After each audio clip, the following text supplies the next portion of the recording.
యేసుక్రీస్తును వందనాలు తెలియజేస్తున్నాను. దేవుడు మిమ్మలను మీ కుటుంబాలను దీవించును గాక. చిన్న ప్రార్థన చేసుకుందాం.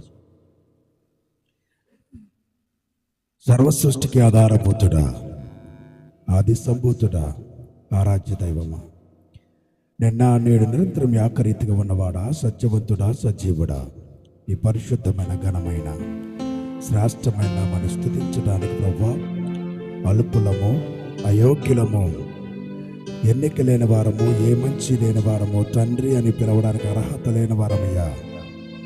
అయినను నీ ఉచితమైన ప్రేమ చేత, అనాది సంకల్పము చేత, జగత్పునాది వేయబడక ముందే నీ ఎన్నిక చేత మమ్మల్ని సన్నిధిలో నిలిచే గొప్ప ధన్యత మాకు, మా కుటుంబానికి, సంఘానికి అనుగ్రహించిన విధానాన్ని బట్టి నీకు స్తోత్రాలు. మాకంటే గనులు, గొప్పవారు, బలము కలిగిన వారు, ధనము కలిగిన వారు, యోగ్యులైన వారు ఈ లోకంలో లేకుండా, ఈ సమయంలో లేకుండా, నీ సన్నిధిలో లేకుండా నశించిపోయినప్పటికీ నీ ఉచితమైన ప్రేమ చేత మమ్మల్ని ఈ సన్నిధిలో నిలబెట్టి నేను ఆరాధించుకునే గొప్ప ధన్యత మాకు మాత్రమే ఇచ్చినందుకు నీకు స్తోత్రాలయ్యా. వచ్చిన వారిని దీవించండి, రావాల్సిన వారిని సకాలంలో తోడుకరండి. వచ్చిన వారిని మాట విని దాని ప్రకారము జీవించే కృపాధన్యత మాకు దయచేసి నీ రాజ్యానికి వారసత్వాన్ని కలిగి పొందుకోవడానికి సహాయము చేయమని యేసయ్య నామమున అడుగుచున్నాము తండ్రి, ఆమేన్. హల్లెలూయా. ఇప్పుడు వరకు కొన్ని మాటలు మనకి హెచ్చరిక మాటలు విన్నాము. మనము ఆశీర్వాదాలు పొందుకోవాలన్నా, మన జీవితము ఫలభరితంగా మారాలన్నా, మనం విత్తే విత్తనాన్ని బట్టి, దేవునికి ఇచ్చే దాతృత్వాన్ని బట్టి దేవుడు మనం దీవిస్తాడని కొన్ని విషయాలు మనం తెలుసుకున్నాం. ఇప్పుడు వాక్యంలోకి వెళ్ళే ముందు ఒక వాక్యాన్ని జ్ఞాపకం చేసుకుందాం. మనము పరిశుద్ధ గ్రంథములో దేవుడు ఆయన నామానికి ఘనత రావాలని, ఆయన ఒక్కడే దేవుడిగా పిలువబడాలని, మనుషులు ఎవరికి కూడా ఆయనకు వచ్చే ఘనతను చెందనివ్వడు. ఆయన మనుషులు ఎవరు కూడా కీర్తించబడడం కానీ, మనుషులు పొగడబడడం కానీ దేవునికి ఇష్టం ఉండదు. ఎందుకంటే ఆయనే మనల్ని సృజించాడు. ఆయన మా తండ్రి. ఆకాశాన్ని, భూమిని, సృష్టి అంతటిని ఆయన మాటతో చేసి, మనిషిని మాత్రము ఆయన చేతితో చేసుకున్నాడు. ఆయన అలాంటి దేవుణ్ణి మనము ఘనపరచకుండా, మనుషులకి మనము ఘనతనివ్వకుండా ఉండడమే మేలుకరం. దేవుడు ఆయన నామానికి ఘనత కలగాలని బైబిల్లో చాలామంది ఎన్నికలా లేని వారిని, అల్పులైన వారిని, బలహీనులైన వారిని దేవుడు ఎన్నుకున్నాడు. హల్లెలూయా చెప్తామా? ఎందుకంటే కేవలము ఆయనకి మాత్రమే చెందాలి ఆ ఘనత. అందుకనే పరిశుద్ధ గ్రంథముల నుండి మొదటి కొరింథీయులకు రాసిన పత్రిక 1వ అధ్యాయము 26వ వచనం చూడండి. సహోదరులారా, మిమ్మును పిలిచిన పిలుపును చూడండి. మీలో లోకరీతిని, అంటే కింద ఫుట్నోట్లో ఏముందంటే శరీర రీతిని అని ఉంది ఇక్కడ. అంటే శరీర సంబంధముగా లోకరీతిగా. అంటే సహోదరులారా, మిమ్మును పిలిచిన పిలుపును చూడండి.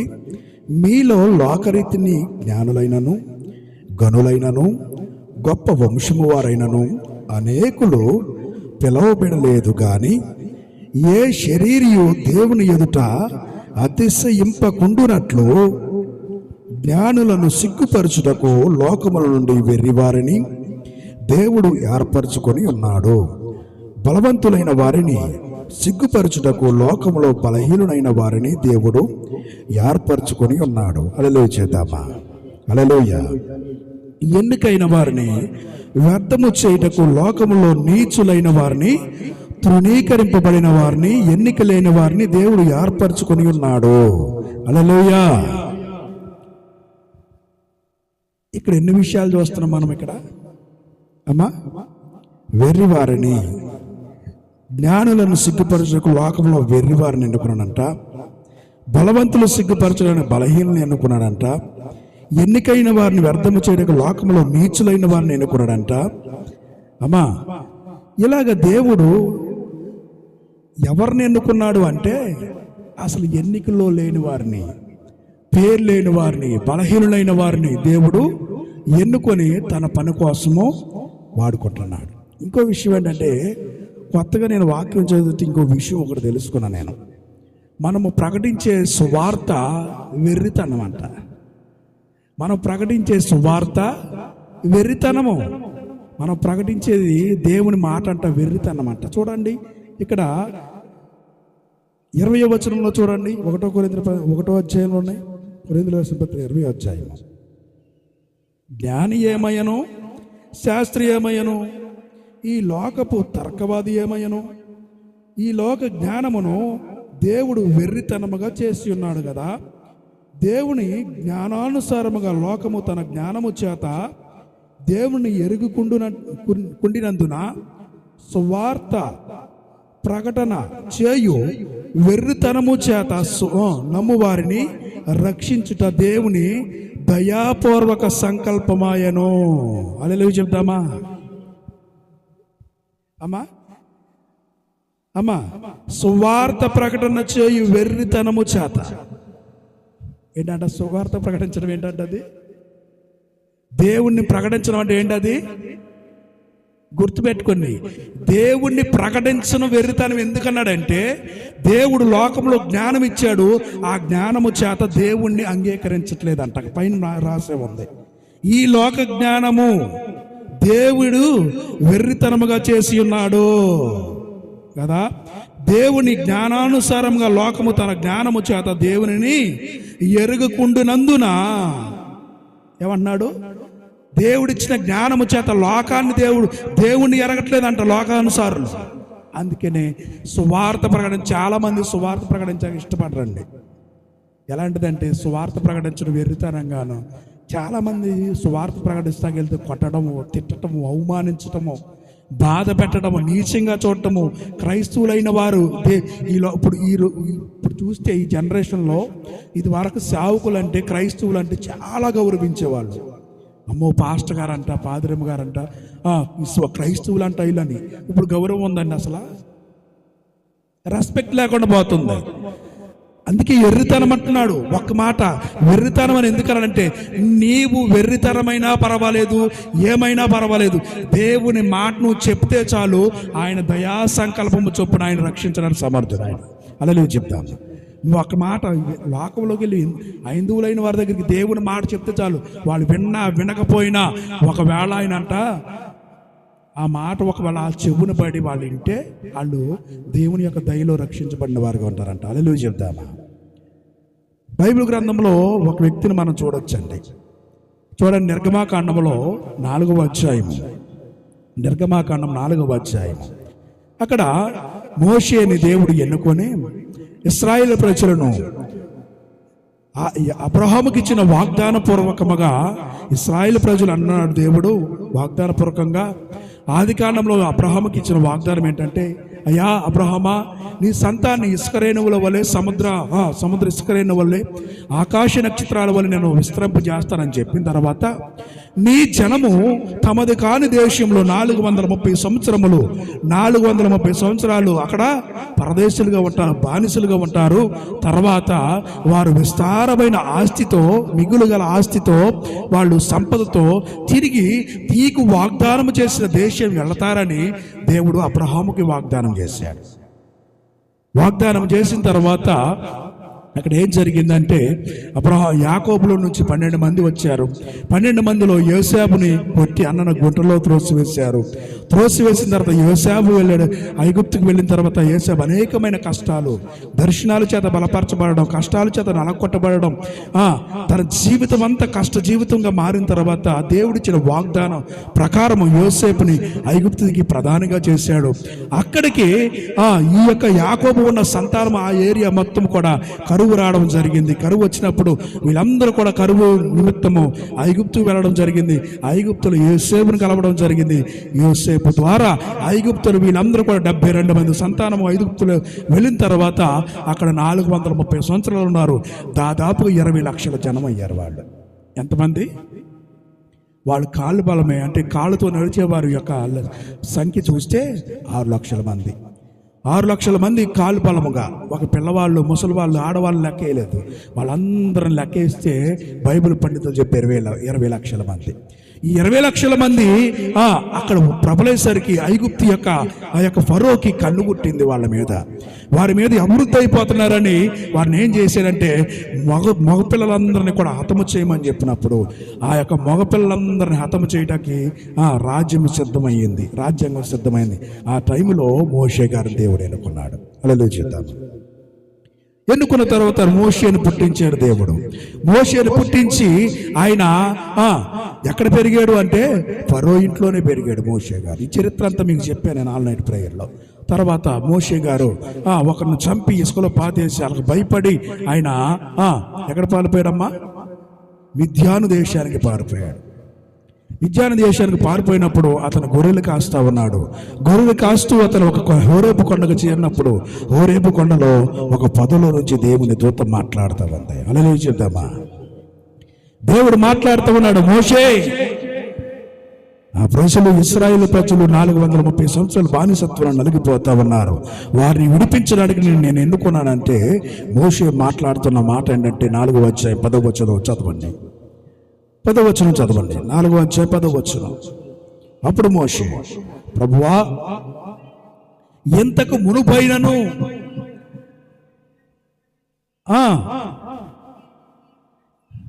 నేను మాట నేర్పనని కాదు, నేను నోటు మాంద్యమును నాలుక మాంద్యమును గలవాడునని యెహోవాతో చెప్పగా, యెహోవా అంటున్నాడు. అమ్మా మోషే ఏం చెప్తున్నాడు? మోషే, నువ్వు వెళ్ళు, ఫరోతో మాట్లాడు, అనేకమైన అద్భుతాలు చేయి, వారి ప్రజలను విడిపించు అని చెప్పినప్పుడు, అయ్యా నువ్వు మాట్లాడు, ఇప్పుడు మాట్లాడుతున్నావు కదా, ఇప్పుడు మాట్లాడినప్పుడు ఇంతకుముందు మాట్లాడక ముందు నుంచి కూడా నేను మాట నేర్పరిని కాదు, నోటి మాంద్యం గలవాడిని, నాలుక మాంద్యం గలవాడిని, మాట యందును ఏ విషయంలో కూడా నేను మాట్లాడలేక పరిస్థితిలో ఉన్నా నేను అని దేవుడికి తెలియజేస్తా ఉన్నాడు మోషే. తన జీవితాన్ని, తన యొక్క స్థితిని మోషే ఏమీ లేనటువంటి వాడిగా, నా దగ్గర ఏ టాలెంట్ లేదయ్యా అని దేవుడికి తన జీవితాన్ని వెల్లడపరుస్తూ ఉన్నాడు. వాస్తవం అది. చాలామంది తన జీవితంలో ఉన్న లోపాన్ని బయట పెట్టరండి. దేవుని దగ్గర తన జీవితం ఏంటో తెలియపరచాలి. మనుషుల దగ్గర తెలియపరిస్తే నవ్వుతారు, హేళన చేస్తారు. కానీ దేవుని దగ్గర మన జీవితం, నిజమైన జీవితాన్ని, నిజమైన మనస్తత్వాన్ని, వ్యక్తిత్వాన్ని మనం వ్యక్తపరిచే వారిగా ఉండాలి. హల్లెలూయా చెప్తామా? మోషేని దేవుడు పిలుస్తూ ఉన్నాడు. స్వయంగా ముఖాముఖి మోషేతో మాట్లాడుతూ ఉన్నాడు దేవుడు. మోషే అంటున్నాడు, అయ్యా నా దగ్గర ఎలాంటి టాలెంట్ లేదు, నేను నోటు మాంద్యం గలవాడినయ్యా, నాలుగు మాంద్యం గలవాడినయ్యా అని చెప్తామంటే దేవుడు మోషేతో మరలా మాట్లాడుతూ ఉన్నాడు. చూడండి, యెహోవా చెప్తా ఉన్నాడు మాట, బాలురకు నోరిచ్చిన వాడెవడు? మోగవానికే గాని, చెవిటివాడినే గాని, దృష్టి గలవాడినే గాని, బుట్టివాడినే గాని పుట్టించిన వాడెవడు? యెహోవానైనా నేనే కదా. కాబట్టి వెళ్ళుము, నీ నోటికి తోడయ్యుండి నీవు ఏమి పలకవలసింది బోధించదని అతనితో చెప్పాను. అందుకతడు, అయ్యో ప్రభువా, నువ్వు అయ్యా మరొకసారి చెక్ చేసుకో, నువ్వు ఒకవేళ అనవసరంగా నన్ను ఎన్నుకున్నావేమో, నువ్వు పంపవలసిన వాళ్ళే వేరే వాళ్ళు ఉన్నారేమోయా, వాళ్ళ పంపించని చెప్తున్నాడు మోషే. ఆయన మోషే మీద కోప్పడే, మోషే నేను నిల్లి పిలుచుకుంటే వేరే వాళ్ళ పంపమంటాం ఏంటయ్యా నువ్వు అని అన్నాడా? లేవీడైన నీ అన్నయ్య అయినా అహరోను లేడా? అతడు బాగుగా మాట్లాడగలడు, నేను ఎరుగుదును. ఇదిగో అతడు నిన్ను ఎదుర్కొని పోవచ్చున్నాడు. అతడు నిన్ను చూచి తన హృదయమందు సంతోషించును. నీవు అతనితో మాట్లాడి అతని నోటికి మాటలు అందించవలెను. నేను నీ నోటికి అతని నోటికి తోడై ఉంటాను. మీరు చేయవలసినదంతా మీకు బోధించదను. అతడు నీకు బదులుగా జనులతో మాట్లాడును. అతడే నీకు నోరుగా ఉండును. నీవు అతనికి దేవుడుగా ఉండు. హల్లెలూయా చేద్దామా? హల్లెలూయా.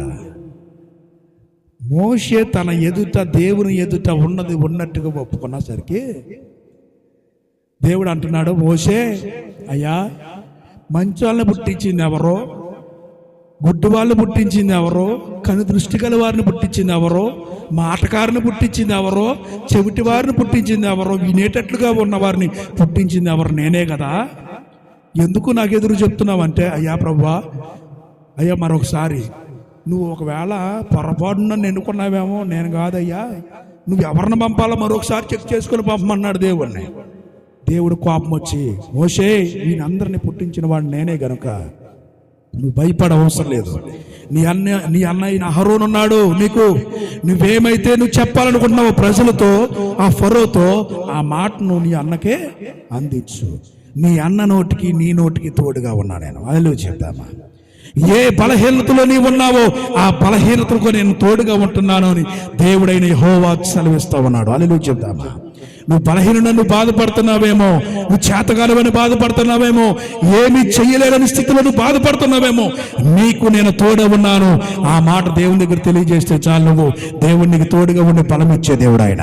హల్లెలూయా చెప్తామా? నీ బలహీనత తీసివేసే దేవుడు ఆయన. హల్లెలూయా. దేవుని ఎదుట ఉన్నది ఉన్నట్టుగా ఒప్పుకోవాలి. చివరగా చెప్తున్న మాట ఏంటంటే, అయ్యా నీవు అహరోనికి దేవుడుగా ఉంటావు. హల్లెలూయా చెప్దామా?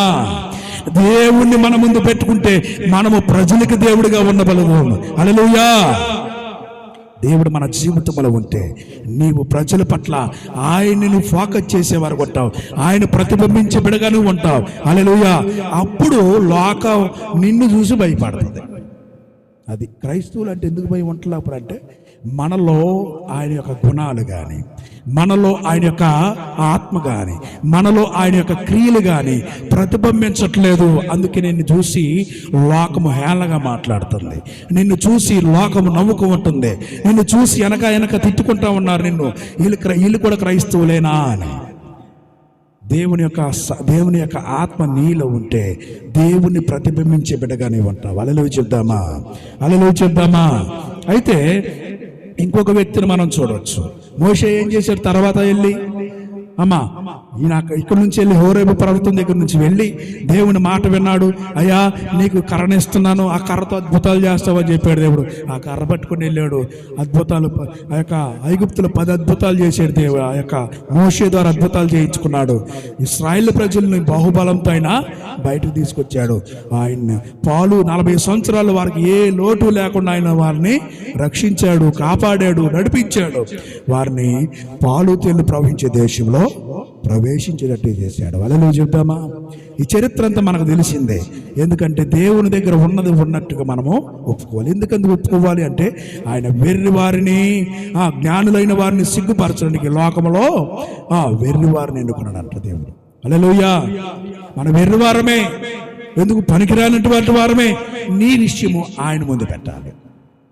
నాలో ఈ బలహీనత ఉందయ్యా, నాలో ఈ యొక్క అనారోగ్యం ఉందయ్యా, నాలో అసమర్థత ఉందయ్యా, నేను ఎందుకు పనికిరాని వాణ్ణయ్యా, ఎన్నిక లేని వాణ్ణయ్యా, నా స్థితి ఇది అని నీ పరిస్థితిని ఉన్నది ఉన్నట్లుగానే దేవుని ముందు నువ్వు పెట్టాలి. హల్లెలూయా. మనుషుల ముందు పెడితే ఏలాకోలంగా మాట్లాడతారు, హేళన చేస్తారు, నవ్వుకుంటారు. నీ విషయాన్ని ఇతరులకి చెప్తా ఉంటారు, నిన్ను నవ్వులు పాలెట్టి చేస్తారు. అందుకే దేవుని ముందు పెట్టాలి. హల్లెలూయా. ఇంకొక వ్యక్తిని మనం చూడొచ్చు. చూడండి, న్యాయాధిపతుల గ్రంథము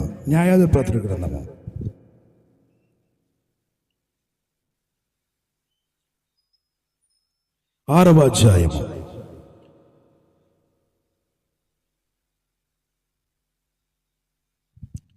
6వ అధ్యాయము. ఇక్కడ ఇశ్రాయేలు గురించి మాట్లాడుతూ ఉన్నాడు దేవుడు. 6వ అధ్యాయం మొదటి నుండి, ఇశ్రాయేలీయులు యెహోవా దృష్టికి దోషులైనందున యెహోవా 7 ఏండ్లు వారిని మిద్యానీయులకు అప్పగించెను. ఆగండి, ఇక్కడ ఇశ్రాయేలీలు యెహోవా దృష్టికి దోషులు అవ్వడం ఏంటి అంటే, వీళ్ళు ఇశ్రాయేలు ప్రజలకు దేవుడు ఆజ్ఞనిచ్చాడు. ఐగుప్తుల నుంచి విడిపించినప్పుడు అరణ్యంలో ఆజ్ఞనిచ్చాడు మోషే ద్వారా. అయ్యా, నేను తప్ప వేరొక దేవుడు నీకు ఉండకూడదు. ఆకాశం అందే కానీ, భూమి అందే కానీ, భూమి కింద నీళ్ల ఎందే కానీ ఏ రూపం నువ్వు చేసుకునకూడదు, దానికి సాగిలి పడకూడదని చెప్పాడు దేవుడు. వీళ్ళు కాలక్రమంలో క్రమేణా ఏం జరుగుతుందంటే, వీళ్ళు అన్య దేవతల వైపు తిరుగుతూ ఉన్నారు, అన్యాచారాలు నేర్చుకుంటూ ఉన్నారు. అప్పుడు దేవుడు ఏమన్నాడంటే, నాకు చెందవలసిన మహిమ ఎవరికి చెందనేమని చెప్పాడు దేవుడు. చూడండి, యెషయా గ్రంథంలో ఒక మాట ఉంది, చదవండి. ఆ మాట చదవండి. యెషయా గ్రంథము 42వ అధ్యాయం 8వ వచనం. ఆ మాట చదువుకొని ఇక్కడికి వెళ్దాం. మళ్ళీ 42వ అధ్యాయం 8వ వచనం.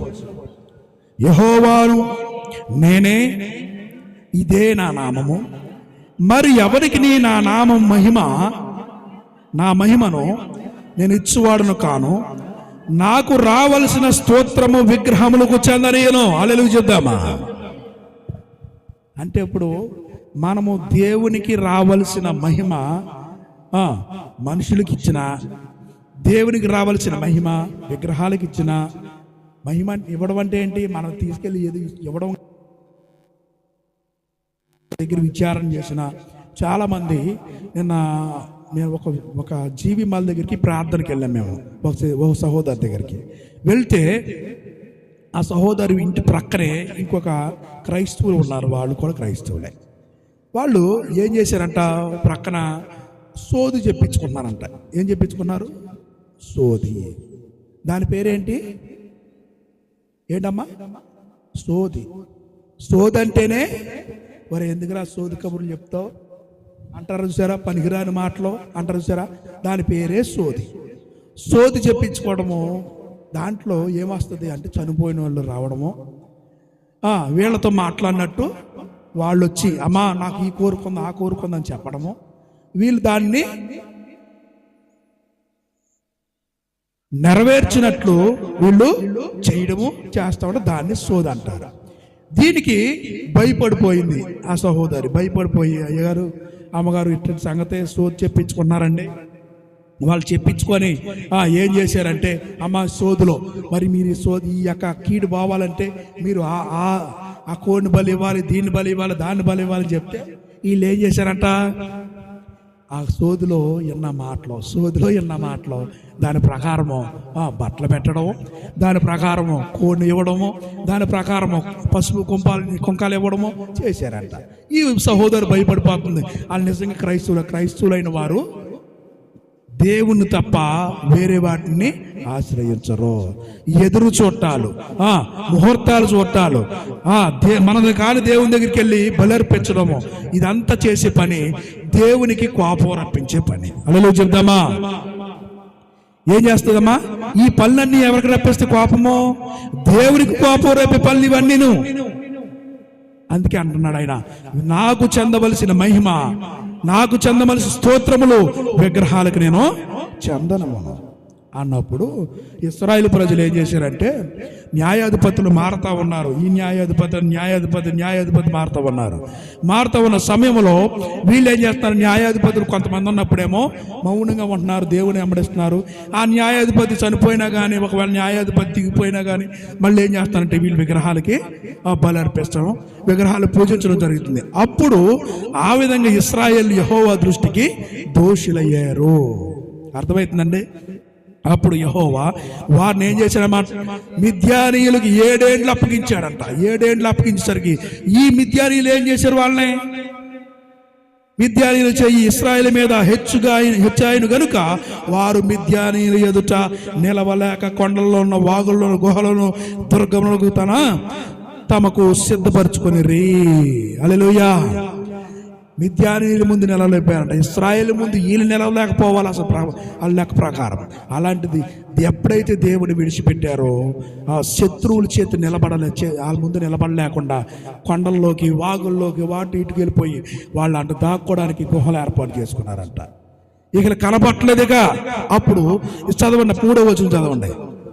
ఇశ్రాయేలు విత్తనములు విత్తిన తరువాత మిద్యానీయులను అమాలేకులను తూర్పు నుండి వారును తమ పశువులను గుడారములను తీసుకొని మిడతలంత దండంతా విస్తారము వారి మీదకు వచ్చి వారి ఎదుట దిగి గాజాకు పోవునంత దూరము భూమి పంటను పాడు చేసి ఒక గొర్రెను గాని ఎద్దును గాని గాడిదను గాని జీవన సాధనమైన మరి దేనిని గాని ఇశ్రాయేలుకు ఉండనీయలేదు.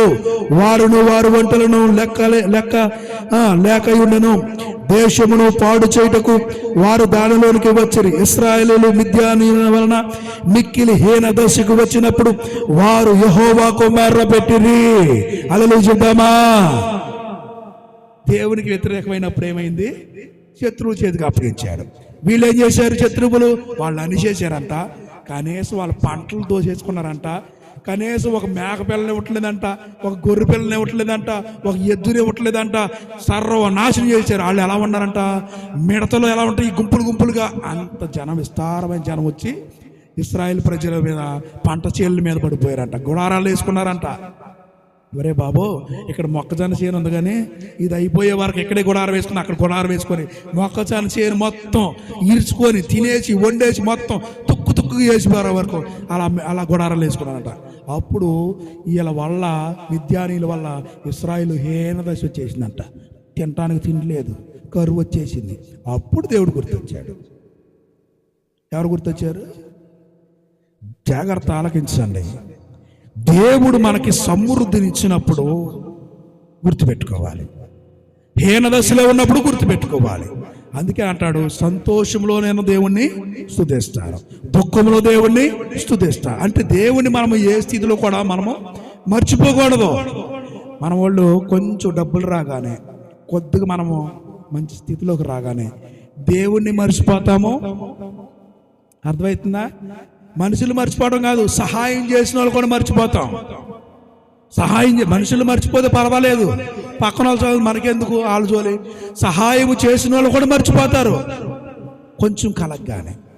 వీళ్ళు ఏం చేశారంటే, వీళ్ళ స్థితి బాగున్నప్పుడు రే బాబు, ఈ స్థితి బాగున్నప్పుడు అక్కడ తీసుకొచ్చి ఇదిగో విగ్రహం అంట, కొత్త దేవుడు అంట, దీనికి పూజ చేద్దాం. భలే పనే, నువ్వు అన్నట్టే పూజ చేద్దాం.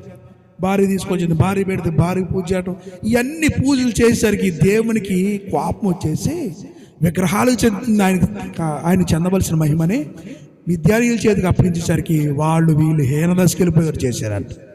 అప్పుడు దేవునికి మొరపెడితే అప్పుడు ప్రవక్తను పంపించి చక్కటి మాట మాట్లాడుతున్నాడు. చదవండి ఆ మాటలో. మిద్యాని బాధను బట్టి ఇశ్రాయేలు యెహోవాకు మొర్రపెట్టగా యెహోవా ఇశ్రాయేలు యొద్దకు ప్రవక్తను ఒకరిని పంపాను. అతడు ఇలాగ ప్రకటించాడు,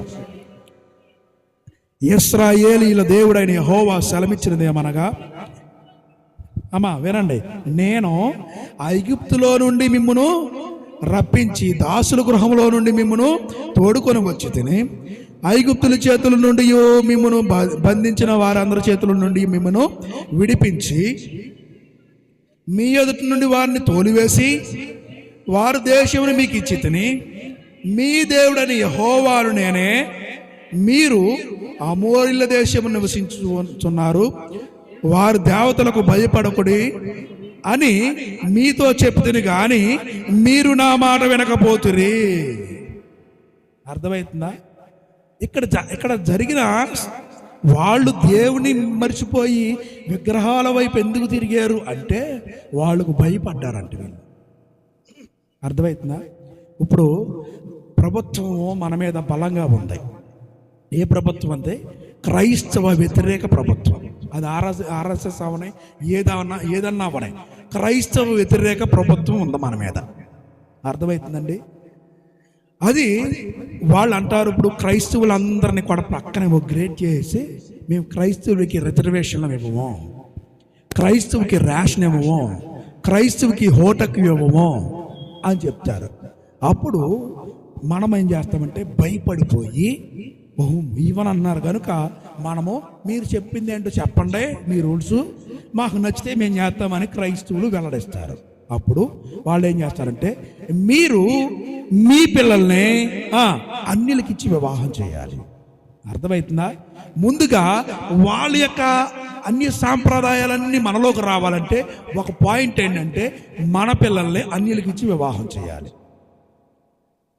వాళ్ళు చెప్పకముందే మన పిల్లల్ని అన్యులకి ఇచ్చి వివాహం చేసేవాళ్ళు క్రైస్తవుల్లో చాలామంది ఉన్నారు. వాళ్ళు చెప్పకముందే, ఈ ఆర్డర్ రాకముందే ఇచ్చిన తర్వాత వాళ్ళు ఏం చేస్తారంటే పూజలు చేయాలి, పునస్కారాలు చేయాలి, మొక్కుబళ్ళు ఇవ్వాలి, దండం పెట్టుకోవాలి, వ్రతాలన్నీ చేయాలి. ఇవన్నీ కూడా దింపిన తర్వాత అప్పుడు మీరు మీకున్న క్యాటర్ ఏంటంటే క్రైస్తవుడు అనే క్యాటర్ని సర్టిఫికేట్ని మార్చేయాలి, హిందువుగా మార్చుకోవాలి. అప్పుడు మీకు రిజర్వేషన్లో. అప్పుడు వీళ్ళు భయపడి మనం ఎలా బ్రతకాలి, మన కుటుంబం ఎలా బ్రతకాలి అని భయపడిపోయి వీళ్ళు అన్యుల్లోకి మారిపోతున్నారు. అలాగ మారిపోయారు. అంటే ఎవరిల్లు? ఇశ్రాయేలు ప్రజలు ఐగుప్తు బానిసత్వం నుంచి 430 సంవత్సరాలు ఐగుప్తు కబంధ హస్తాల నుంచి విడిపించిన దేవుణ్ణి మర్చిపోయి వారికి భయపడి విగ్రహాలకు మొక్కడం మొదలుపెట్టారు. మొదలు పెట్టగానే దేవుడు వారిని అన్యుల చేతికి అప్పగించాడు, విగ్రహాల చేతికి అప్పగించాడు, మిద్యానీయుల చేతికి అప్పగించాడు. వారు వీరిని హీన దశకెళ్ళినట్టు చేశారంట. అప్పుడు అణిచివేశారు అలా చేతులతో. అప్పుడు దేవుడు జ్ఞాపకం వచ్చి దెబ్బకు దేవుడు జ్ఞాపకం వచ్చి దేవుడికి మొర్ర పెడితే ప్రవక్త ద్వారా దేవుడు మాట్లాడుతాను, నేను ఐగుప్తు నుంచి మిమ్మల్ని విడిపించలేదా? మీరు భయపడ్డారు, మీరు భయపడి వారి దేవతలకు భయపడకూడదు అని మీతో నేను చెప్పినా కానీ మీరు మా మాట వినకపోతురు. యెహోవా దూత వచ్చి అప్పుడు వినకపోతురు అని చెప్పి అక్కడ ప్రవక్త అక్కడ ఆపేసిన తర్వాత దేవుని దూత ఇక్కడికి వస్తాడు. ఎక్కడ వచ్చాడు చూడండి, అక్కడ దేవుని దూత, యెహోవా దూత వచ్చి అభిజ్రేయుడైన యోవాషుకు కలిగిన ఓ ప్రాణుని వృక్షము క్రింద కూర్చొని ఉండెను. యోవాషు కుమారుడైన గిద్యోను మిద్యానీయులకు మరుగైయుండునట్లు గానుగు చాటున గోధుమలను దొల్లగొట్టుచుండగా యెహోవా దూత అతనికి కనబడి పరాక్రమము గల బలాఢ్యుడా, యెహోవా నీకు తోడు ఉన్నాడని అతనితో అనగా. హల్లెలూయా చెప్దామా? ఈయన ఏం చేస్తున్నాడు? మిద్యానీయులకు భయపడి గానుగు సాటిన పక్క నిలబడి అలా కనపడకుండా ఆహారానికి గోధుమలు కొట్టుకొని వెళ్తున్నాడు. ఆయన దాక్కొని భయపడుతూ ఉన్న వ్యక్తిని దేవుడు ఎవరు పిలుస్తున్నారు తెలుసా? పరాక్రమము గల బలాఢ్యుడా అని చెప్తున్నాడు. హల్లెలూయా చెప్దామా? హల్లెలూయా చెప్దామా? పిరికోళ్ళ దేవుడు ఎన్నుకుంటాడండి. ఆయన బలపరచడానికి పరాక్రమం గల బలాఢ్యుడా అన్నాడు.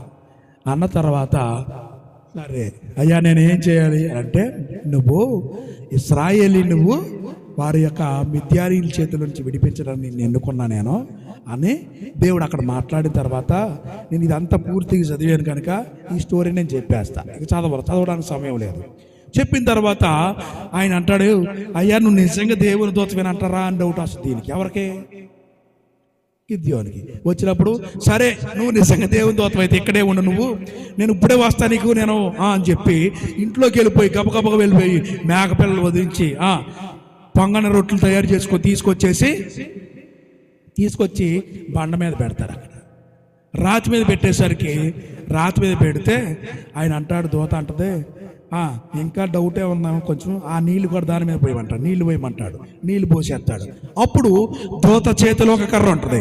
ఆ కర్ర తీసుకొని ఆ బండ చివరిన కొనతో అంటే కర్ర చివరితో బండను కొట్టేసరికి బండలో నుంచి అగ్ని వస్తుంది. ఎక్కడి నుంచి వస్తుంది? హల్లెలూయా చెప్దామా? పైనుంచి రాలా అగ్ని. ఎక్కడి నుంచి వచ్చింది? బండలో నుంచి. ఆ బండ క్రీస్తు. హల్లెలూయా చెప్దామా? హల్లెలూయా చెప్దామా? కనిపించని బండ, నీళ్లు ఇశ్రాయేలు ప్రజలకు దాహము తీర్చిన బండ. ఆ బండ ఎవరో? ప్రభువైన యేసుక్రీస్తు. హల్లెలూయా. ఆ బండలో నుంచి బయట నుంచి రాలేదు, ఆకాశం నుంచి రాలా అగ్ని, బండలో నుంచి వెడలింది. బండలో నుంచి వచ్చి అగ్ని అర్పణను దహించింది. హల్లెలూయా చెప్దామా? సరే బాగానే ఉంది. అప్పుడు ఏం చేశాడంటే అందరికి కబురెట్టాడు ఇశ్రాయేలు ప్రజలందరికీ, ఇశ్రాయేలు ప్రజలారా, మిద్యానీయులు మనల్ని బహుబలంగా మనల్ని ఆడేసుకుంటున్నారు, మన సంపదతో చేసుకుంటున్నారు కనుక వారి మీద మనం యుద్ధము చేయాలి అన్నప్పుడు ఇశ్రాయేలు గోత్రముల వారందరూ కూడా వచ్చేసారు. ఎంతమంది వచ్చారు తెలుసా అండి? 32,000 మంది వచ్చారు. ఎంతమంది వచ్చారు? 32,000 మంది. వచ్చేసరికి దేవుడు అంటున్నాడు, దేవుడి మాట ఏంటి, నేను నాకు చెందవలసిన మహిమ విగ్రహాలకు కానీ మనుషులకు కానీ ఎవరికి చెందనేమో అని చెప్పాడు కదా. ఇప్పుడు ఈ గిద్యోను దేని విషయంలో పిలుచుకున్నాడు? ఆయన యుద్ధము చేయడానికి పిలుచుకున్నాడు. అర్థమవుతుందా? యుద్ధము చేయడానికి పిలుచుకొని మనుషుల్ని ఏర్పాటు చేయమని వరకు ఈయన మనుషులందరూ పోగేసుకుంటే 32,000 మంది అయ్యారు. ఎంతమంది అయ్యారమ్మా? 32,000. అప్పుడు దేవుడు మాట్లాడుతున్నాడు గిద్యోనుతో, గిద్యోను వీళ్ళు ఒకవేళ యుద్ధానికి వెళ్ళారు అనుకో, యుద్ధానికి వెళ్ళి వీళ్ళు వాళ్ళ మీద గెలిచారనుకో, వాళ్ళు అనుకుంటారు మా బాహుబలం చేత, మా కండ ధైర్యం చేత, మా యొక్క యుక్తి చేత, మా శక్తి చేత గెలిచేమని వాళ్ళు అతిశయపడతారు. అలా పడకూడదు వాళ్ళు. అందుకనే వాళ్ళని నువ్వేం చేస్తావంటే, మీలో ఎవడ భయపడుతున్నాడో యుద్ధానికి వాళ్ళు తిరిగి ఇంటికి వెళ్ళిపోండి చెప్తాడు. అప్పుడు ఆ ప్రకటన చేసేసరికి ఆ యొక్క గిద్యోను అందరూ పిలిచాడు, మీరు యుద్ధానికి భయపడేవారు ఎవరైనా ఉంటే తిరిగి ఇంటికి వెళ్ళిపోవచ్చు అని ప్రకటన చేస్తే ఎంతమంది వెళ్ళిపోయారు తెలుసా? 22,000 మంది వెళ్ళిపోయారు. ఎంతమంది వెళ్ళిపోయారు? 22,000 మంది వెళ్ళిపోయారు. ఇంకెంతమంది ఉన్నారు? 10,000 మంది ఉన్నారు. 10,000 మంది మళ్ళా దేవుడు మాట్లాడుతున్నాడు, గిద్యోను ఈ 10,000 మందితో యుద్ధానికి వెళ్ళామనుకున్నావు, 10,000 మంది ఏమనుకుంటారు, మా బాహుబలము చేత ఆ 22,000 మంది వెనక్కి వెళ్ళిపోయినా మేమే గెలిచాము యుద్ధములో అని వాళ్ళు అనుకుంటారు అని వాళ్ళని ఏటి దగ్గర, సెల ఏటి దగ్గర దిగిపో, ఏరు దగ్గర తీసుకెళ్ళి వాళ్ళని వాళ్ళతో నీళ్లు తాగించు అని చెప్తే వాళ్ళు 10,000 మందిని కూడా అక్కడికి నీటి దగ్గర తీసుకెళ్ళాడు. అప్పుడు దేవుడు మాట్లాడుతూ ఉన్నాడు, 10,000 మంది నీళ్లు తాగుతూ ఉన్నప్పుడు కుక్క గతికినట్టు తన 4 చేతితో నీళ్ళు అందించుకొని కుక్క 4తో నీళ్లు కుక్క గతికినట్టు ఎవరైతే గలుగుతారో వాళ్ళని లెక్క పట్టమన్నాడు. కుక్క అనగా హీనమయ్యింది, ఎన్నుకలేంది. అర్థమవుతుందా? కుక్క గతికినట్టు అంటే వీళ్ళ బాడీ ఎటైనా అటు స్టెబిలిటీగా వంగిపోతారు, సన్నగా ఉన్నవాళ్ళు, బలహీనమైన వారు. అందుకనే వాళ్ళు కుక్క గతికినట్టు గతికిన వాళ్ళు 300 మందిని పక్కన లెక్కెట్టాడు. 7,000 మంది బలార్జులు ఉన్నారు. వీళ్ళు వద్దు బాబు తీసేయన్నాడు. బలార్జులు అందరం తీసేసాడు. 1,500 పెట్టుకున్నాడు ఉద్యోగాలు. పెట్టుకొని అప్పుడు యుద్ధానికి వెళ్ళు అన్నాడు. ఈయనకి ధైర్యం సరిపోట్లా. ధైర్యం సరిపోతే ప్రభా అసలు నిజంగా అప్పుడు మాట్లాడి అప్పుడు తీసుకుని నువ్వేనంటావా అని డౌట్ వచ్చింది దీనికి.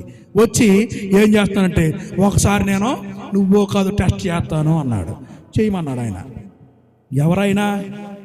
దేవుడు స్పష్టంగా మాట్లాడుతూ ఉన్నాడు. అయినా ధైర్యం సరిపోట్లా. చేయమన్నసరికి ఒక గొర్రెబొచ్చుని తీసుకున్నాడు. నేను దాన్ని కళ్ళెములో పెడతాను, బయట వెలుపల కళ్ళెములో పెడతాను. దాని మీద గొర్రెబొచ్చు మీద తప్ప చుట్టూ కళ్ళెం అంతా తడిచిపోవాలి, గొర్రెబొచ్చు తడవకూడదన్నాడు. ఓకే అన్నాడు. తెల్లారు లేచేసరికి చుట్టూ కళ్ళెం అంతా తడిచిపోయింది, గొర్రెబొచ్చు తడవల. రైట్. అప్పుడు మళ్ళీ ధైర్యం వచ్చింది. మళ్ళీ అందరినీ బాబో నువ్వు ఎక్కడ ఉండాలి అందరికీ సూచనలు ఇచ్చాడు, సలహాలు ఇచ్చాడు. మరలా కొంచెం డౌట్ వచ్చింది. డౌట్ వచ్చి ప్రభు అసలు నిజమేనంటావా అన్న మళ్ళీ డౌట్ వచ్చింది.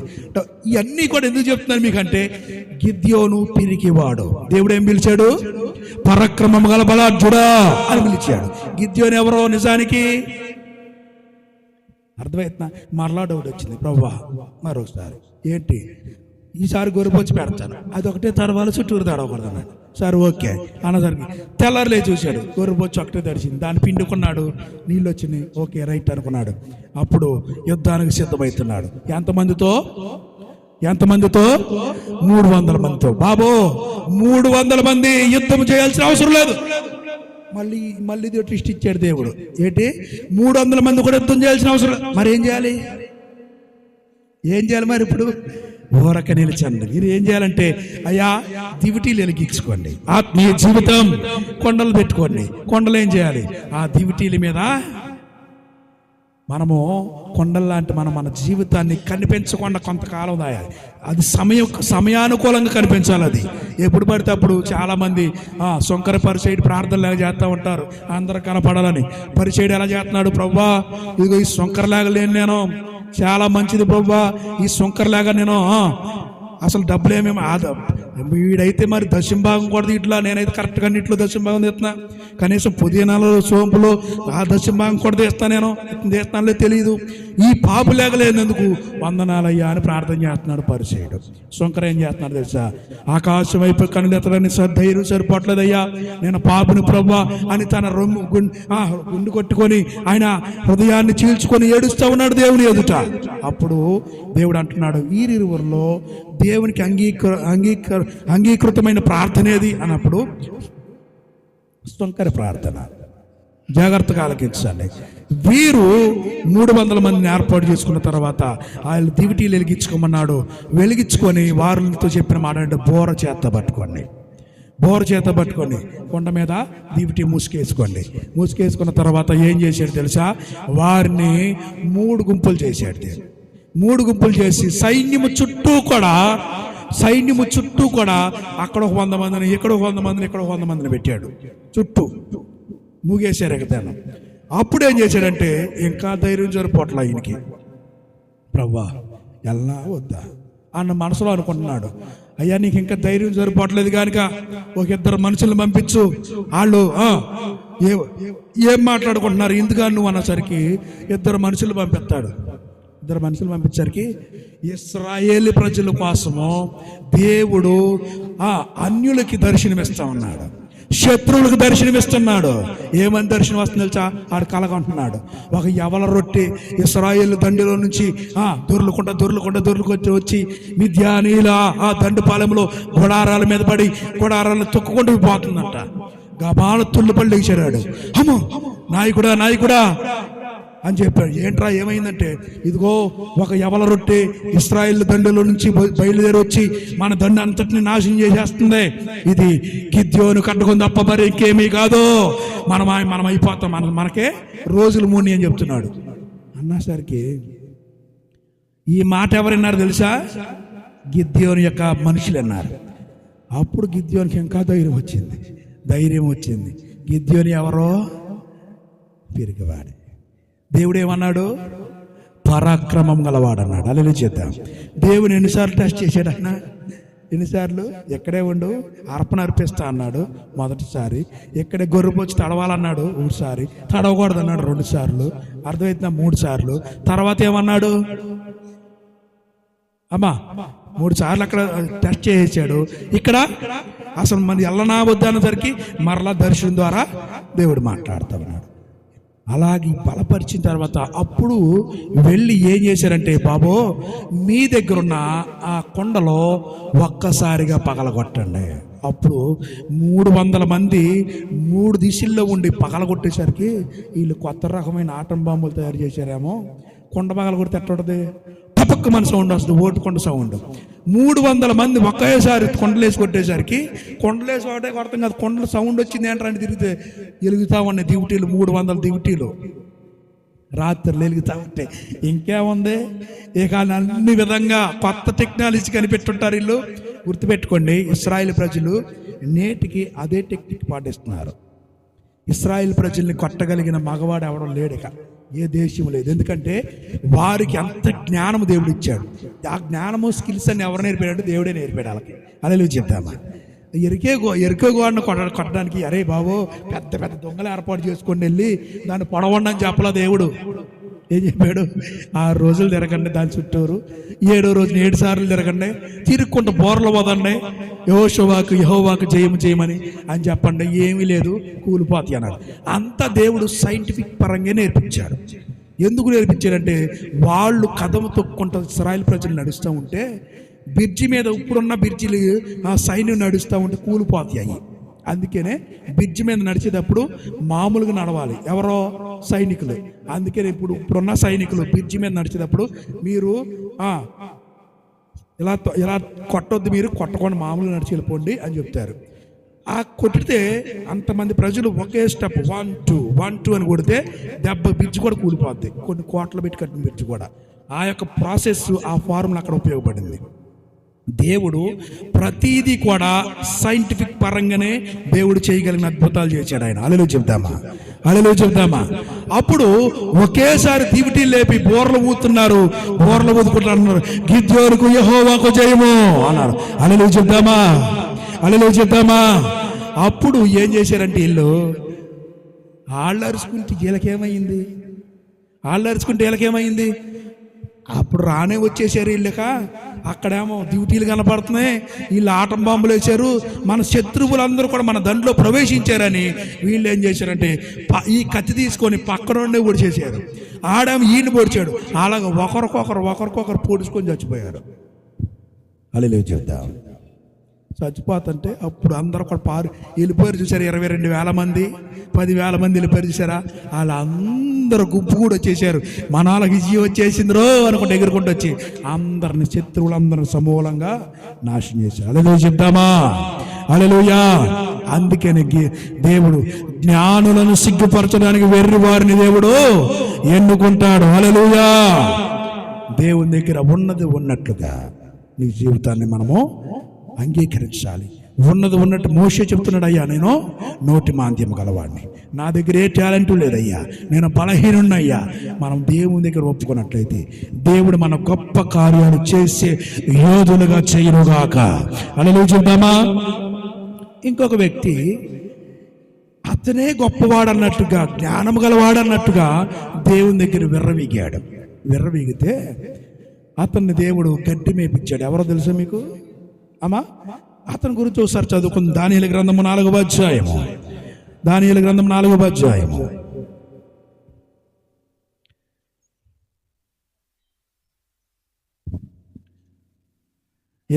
వచనం. ఇక్కడ అక్కడ నేను ఒక స్టోరీ, దానికి ముందు ఒక ఉదాహరణ చెప్పి అప్పుడు దాంట్లోకి వెళ్దాం. ఇక్కడ దానియేలు, ఇక్కడ ఆ యొక్క రాజుగారికి కొలాసు వస్తాయి. ఏమంటే పెద్ద వృక్షం కనపడుద్ది. ఆ వృక్షం విశాలమైన కొమ్మల చేత ఉంటుంది.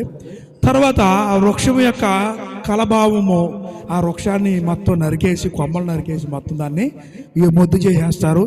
అది 7 కాలాల పాటు గడ్డిలో ఉంటుంది, అడవిలో ఉంటుంది అని యొక్క దర్శనము ఈ యొక్క రాజుగారికి వస్తుంది.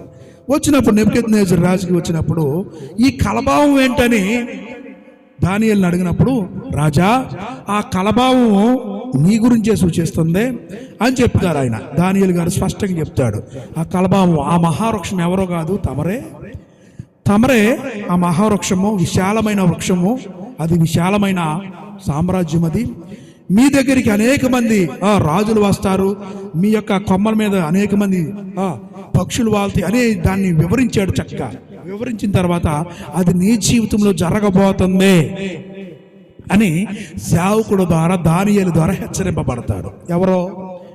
రాజుగారు, నెబుకద్నెజర్ రాజు హెచ్చరింపబడిన తర్వాత కరెక్ట్గా సంవత్సరం గడిచిద్దండి. చదువు నా మాటలో 29వ వచనం. 12 నెలలు గడిచిన పిమ్మట అతను తన రాజధానియగు బబులోను నగరయందు సంచరించుచుండగా, రాజు బబులోను ఈ మహావిశాల పట్టణమును, నా బలాధికారమును, నా ప్రభావ ఘనతను కనపరచుటకై నా రాజధాని నగరముగా నేను కట్టించినది కాదా అని ఆలోచిద్దామా. ఈ నెబుకద్నెజర్ అంట ప్రపంచ వింతల్లో ఒక వింత, వేలాడి ఉద్యానవనాలు కట్టించిన ఘనత నెబుకద్నెజర్ రాజుకు చెందింది. ఇతను అనుకున్నానంట రాజ్యంలో ఈ మాట, ఈ దర్శనము, ఈ కలభావం చెప్పిన తర్వాత ఆ సంవత్సరం గడిచిపోయింది, 12 నెలలు అయిపోయింది. అప్పుడు నెబుకద్నెజర్ మహారాజు ఆ యొక్క గోడ మీద తిరుగుకుంటా, ఆహా ఈ పట్టణము నా యొక్క ఘనత కోసమే కట్టించుకున్నాను, ఇది కట్టిందంత నేనే కదా అని మనసులో అనుకున్నానంట. ఎక్కడ అనుకున్నాడంట? పక్కనోడికి కూడా చెప్పలేదండి. మనం ఏం చెప్తాం? మనము సరే మన దగ్గరికి వచ్చేద్దాం. ఇప్పుడు సరే మనం ఏమనుకుంటాం? ఈ ఇల్లు అండి నా కష్టార్జితం అండి, ఇల్లు ఇది ఉందా, ఈ లైటు నేనే అనుకున్నదే, ఈ డిజైన్ మొత్తం ఎవరండి పాస్టర్ గారు ఈ డిజైన్ వేయించిన? నేనే. అసలు ఇక అమ్మగారు లేదు, ఏమి లేదు, ఇక నేనే మొత్తం ఎన్నుకున్నదంతా నేనే, నా జ్ఞానము అని మనము ఉచ్చరింపకూడదు. మనం చేసే పని అది. అర్థమవుతుందా? లేకపోతే నేను కాబట్టి కుటుంబాన్ని ఇలా నెట్టిపోతున్నాను పాస్టర్ గారు, ఏమీ లేదు అసలు, ఇక మిగతా వాళ్ళు అందరూ కదా ఏమీ లేదు అనే మాట మన నోట ఎక్కువగా వినపడతామండి. అర్థమవుతుందా? నెబుకద్నెజరు పక్కనోడు చెప్పలా, అధికారులు చెప్పలా, ఎవరికి చెప్పలా, మనసులో అనుకున్నాడు. ఏమనుకున్నాడమ్మా? ఈ నగరం అంతా నేనే కట్టించింది కదా, నా బలాతిశయానికి సాదృశ్యమైన ఈ నగరము, నా ఘనతకు సాదృశ్యమైన ఈ నగరము నేనే కదా కట్టించింది అని అనుకున్నాడు ఆ మనసులో. అప్పుడు వెంటనే రాజు నోట ఈ మాట ఉండగా ఆకాశం నుండి ఒక శబ్దము వచ్చెను, ఏదనగా, రాజగు నెబుకద్నెజరు, ఇదే నీకు ప్రకటన, నీ రాజ్యము నీ యొద్ద నుండి తొలగిపోయి తమ యొద్ద నుండి మనుషులు నిన్ను తరిమిదరు, నీవు అడవి జంతువుల మధ్య నివాసం చేయదువు, పశువుల గడ్డి మేస్తావు, సర్వోన్నతుడగు దేవుడు మానవుల రాజ్యము పైన అధికారి అయ్యుండి తాను ఎవరికి దాన్ని అనుగ్రహింప నిశ్చయించునో వానికి అనుగ్రహించునని నీతోనే తెలుసుకున్న వరకు 7 కాలములు నీకు ఇలాగు జరుగునని చెప్పాను. హల్లెలూయా చెప్తామా? అమ్మా, ఇక్కడ రాజుగారు వెంటనే ఆ మాటలు మనసులో అనుకుంటున్నాడు. ఆ మాట వాడు కూడా పూర్తి అవ్వాల. ఆకాశం నుంచి ఒక శబ్దం వచ్చేసింది, నువ్వు మనసులో అనుకుంటున్నావు కదా, అయ్యా నీ రాజ్యం నుంచి మనుషుల్ని తరిమేస్తారు, నీ రాజ్యం పోద్ది, నీవు మరలా దేవుడే ఆ రాజ్యాన్ని ఎవరికి అనుగ్రహించాలో అనుగ్రహిస్తాడు, దేవుడే రాజ్యాన్ని నిలబెట్టేవాడు, దేవుడే రాజ్య పరిపాలన చేసేవాడు అని తెలుసుకునే వరకు. అంటే ఇతనికి పశువు జ్ఞానము మనుషుల జ్ఞానము రెండూ ఉన్నాయి. అర్థమవుతుందా? నువ్వు పశువు అయినోడు ఇంక ఎడ తెలుసుకుంటాడు? పశువుకు తెలియదేక. పశు ప్రాయముగా పశువు ఆలోచన ఉందనుకో, మనిషి ఆలోచన ఉండవు. కానీ పశువులాగా తరవబడ్డాడు, పశువు ఆలోచన వచ్చింది, కానీ మనిషి ఆలోచన కూడా తనలో ఉంది. నెబుకద్నెజరులో ఎప్పుడు తెలుసుకున్నాడు ఆయన?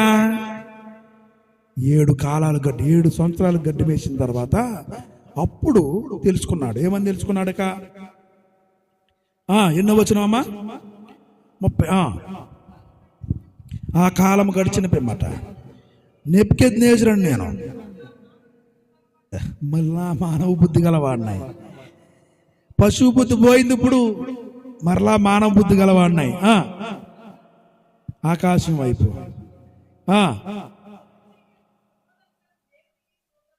చిరంజీవి దేవునికి స్తోత్రము చేసి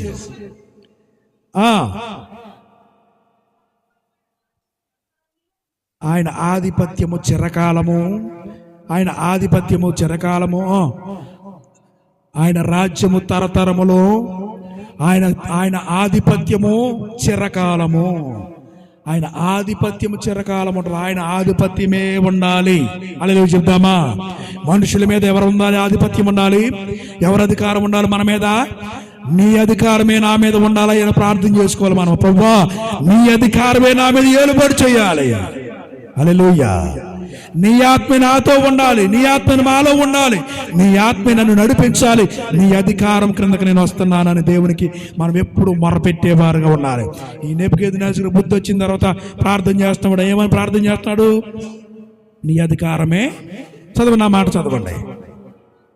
భూనివాసులందరూ ఆయన పరలోక సేన ఎడల, భూనివాసుల ఎడలను ఆయన చేతి పట్టుకొని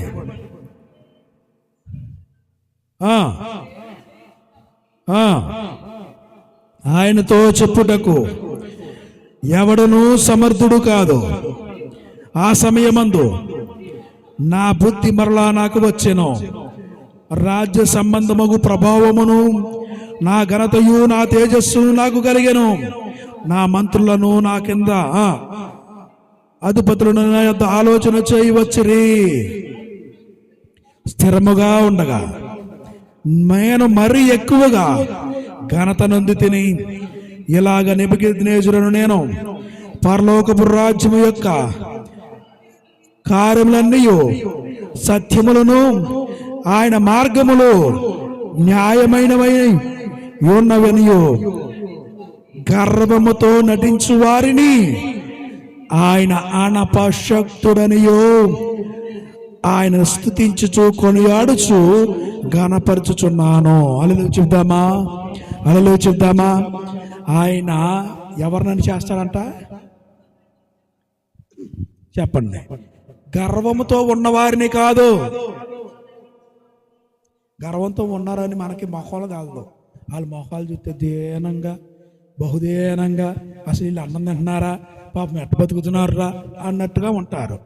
ఇక్కడ దేవుడు స్పష్టంగా చెప్పాడు. అక్కడ ఈ మాట దేవుడు చెప్పలా, నెబుకద్నెజరు చెప్తున్నాడు. గర్వముతో నటించేవారు. ఎందుకంటే ఈయన గర్వంతో నటించాడు మనసులో. అర్థమైందా? ఆయన అనుభవంతో చెప్తున్నాడు. ఈయన లోపలే కదా అనుకుంది. ఈయన పైకి తెలియదుగా, పైకి భక్తిగా ఉన్నాడు. ఈయన లోపల అనుకుంటూ ఉన్నాడు, నేనే కదా, నాదే కదా, నేనే గొప్పవాడిని. అందుకంటున్నాడు గర్వముతో నటించేవారిని ఆయన అనపశక్తుడు, సర్వశక్తిమంతుడు ఆయన. హల్లెలూయా చెప్దామా? హల్లెలూయా. ఆయనను స్తుతించుచు కొనియాడుచు ఘనపరచుచున్నాను నేను. హల్లెలూయా. అందుకని మనము ఎవరి క్రిందకి రావాలమ్మా? ఎవరి క్రింద ఉండాలి? మనము దేవుని చేతి కింద ఉండాలి. ఆయన దగ్గర తగ్గించుకుని ఉండాలి. మనలో ఉన్న విషయాన్ని ఆయన ముందు పెట్టాలి. మనలో ఉన్న లోపాన్ని ఆయన ముందు పెట్టాలి. మనలో ఉన్న బలహీనతను ఆయన ముందు పెట్టాలి.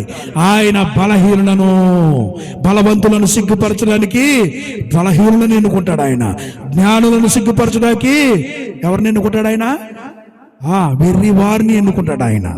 చూడండి, జాగ్రత్తగా ఆలకించండి. మనము ఎందుకని వారిని ఎన్నుకుంటాడు అంటే ఆయనకు రావలసిన ఘనత ఆయనకే చెందాలి. మనుషులకు కానీ విగ్రహాలకు కానీ ఆయన చెందనివ్వడో. హల్లెలూయా చెప్తామా? ఇంకో విషయం చెప్తా. ఆయనకు రావలసిన ఘనత దేవుని ప్రజలైన మనకు కూడా దేవుడు ఇస్తాడు. హల్లెలూయా చెప్తామా? హల్లెలూయా చెప్తామా? దేవుని దగ్గర మోషే ఒప్పుకున్నాడు, అయ్యా నా దగ్గర నేను నోటి మాంద్యం గలవాడిని, నా దగ్గర ఏ టాలెంట్ లేదని ఒప్పుకున్నాడు. మోషేని ఏం చేశాడు తెలుసా? దేవుని చేశాడు. హల్లెలూయా చెప్దామా? ఎవరి ముందు చేశాడు దేవుడు? అన్న ముందు, ఇశ్రాయేలు ప్రజల ముందు దేవుడుగా చేశాడు మోషేని. హల్లెలూయా చెప్దామా? గిద్యోని ఏం చేశాడమ్మా? తిరిగివాడుగా ఉన్న గిద్యోని ఏం చేశాడు? బలవంతుని చేశాడు. ఇశ్రాయేలు ప్రజలందరూ కూడా గిద్యోని ఏమన్నా తెలుసా? అయ్యా నీవే మాకు న్యాయాధిపతిగా, లాస్ట్ కంటారు ఆ మాట, నీవే నాకు న్యాయాధిపతిగా ఉండాలి, మా మీద నువ్వు న్యాయాధిపతిగా ఉండి న్యాయాన్ని నువ్వు జరిగించాలి అని గిద్యోని దేవుడు అక్కడ ఇశ్రాయేలు ప్రజలు ఎన్నుకుంటారు. దేవుడిని నమ్ముకొని దేవుడి మీద ఆనుకున్న వారిని దేవుడు గణపరిచే దేవుడు. నెబుకద్నెజరు గర్వాన్ని అణిచాడు. గర్వాన్ని అణిచి ఆయన వైపు మళ్లించుకున్నాడు. గర్వాన్ని అణిచి గడ్డి దించాడు, గడ్డి మేయించాడు. మరలా గర్వం అణిగిపోయి అతను మానవ రూపం వచ్చి మన రాజ్యాన్ని తను పొందుకుని దేవుని స్తుతిస్తూ ఉన్నాడు నెబుకద్నెజరు. హల్లెలూయా చెప్దామా? అందుకనే ఈ వాక్యం ఒకసారి జ్ఞాపకం చేసుకుందాం. 1 కొరింథీయులకు రాసిన పత్రిక 1వ అధ్యాయము, కొరింథీయులకు రాసిన పత్రిక 1వ అధ్యాయము చూడండి 26వ వచనం. సహోదరులారా, మిమ్మల్ని పిలిచిన పిలుపును చూడండి. మీలో లోకరీతిని జ్ఞానులైనను గనులైనను గొప్ప వంశము గలవారైనను అనేకులు పిలవడలేదు గాని ఏ శరీరియు దేవుని ఎదుట అతిశయింపకుండునట్లు జ్ఞానులను సిగ్గుపరచుటకు లోకములో నుండి వెర్రి వారిని దేవుడు ఏర్పరచుకొని ఉన్నాడు. బలవంతులైన వారిని సిగ్గుపరచుటకు లోకములో బలహీనులైన వారిని దేవుడు ఏర్పరచుకొని ఉన్నాడు. ఎన్నికైన వారిని వ్యర్థము చేయుటకు లోకములో నీచులైన వారిని, తృణీకరించబడిన వారిని దేవుడు, ఎన్నికలైన వారిని దేవుడు ఏర్పరచుకొని ఉన్నాడు. అయితే ఆయన మూలముగా మీరు క్రీస్తు యేసునందున్నారు. హల్లెలూయా చెప్దామా? అతిశయించువాడు ప్రభువునందే అతిశయింపవలెను అని వ్రాయబడినది నెరవేరునట్లు దేవుని మూలముగా ఆయన మనకు జ్ఞానమును నీతియు పరిశుద్ధతయు విమోచన ఆయను. హల్లెలూయా చెప్దామా? ఎన్నిచ్చాడు దేవుడు మనకి? జ్ఞానము, నీతి, పరిశుద్ధత, విమోచన. ఈ 4 విషయాలు మనకు దేవుడు అనుగ్రహించాడు. ఆయన దగ్గర మనము అతిశయించాలి. ఆయన పెట్టుకొని మనం అతిశయించాలి. ఆయనలో అతిశయించాలి. అంతకు మనం అతిశయించకూడదు. దేవుని దగ్గర నీ విషయాన్ని, నీ జీవితాన్ని ఒప్పుకునే ఎడల ఆయన నీ యొక్క బలహీనత తీసివేసి నిన్ను గొప్ప చేసే దేవుడు ఆయన. మోకరించని ప్రార్థన చేసుకుందాం. ప్రవ్వా నీ స్తోత్రాలు తండ్రి.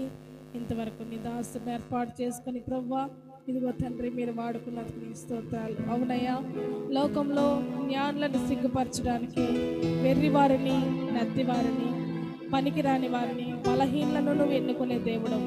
ఇదిగో నాయన, నేను ఒక బలహీనుడనే గిద్యోను ఒప్పుకున్నాడు, మోషే ఒప్పుకున్నాడు. నేను ఎందుకు పనికిరా, నేను మాట మాలిన్యము గలవాడను, నాకు మాట్లాడడం కూడా రాదయ్యా అని ఒప్పుకున్నప్పుడు నీ బలహీనత దేవుని ముందు పెట్టు. అయ్యా, నేనెందుకు పనికిరానయ్యా, నేనేమి జ్ఞానము లేని దాన్ని, నా కుటుంబంలో నేను ఎన్నిక లేని దాన్ని, కానీ ప్రవ్వా మీరు నన్ను తండ్రి ఎన్నుకున్నందుకు నీ స్తోత్రాలు.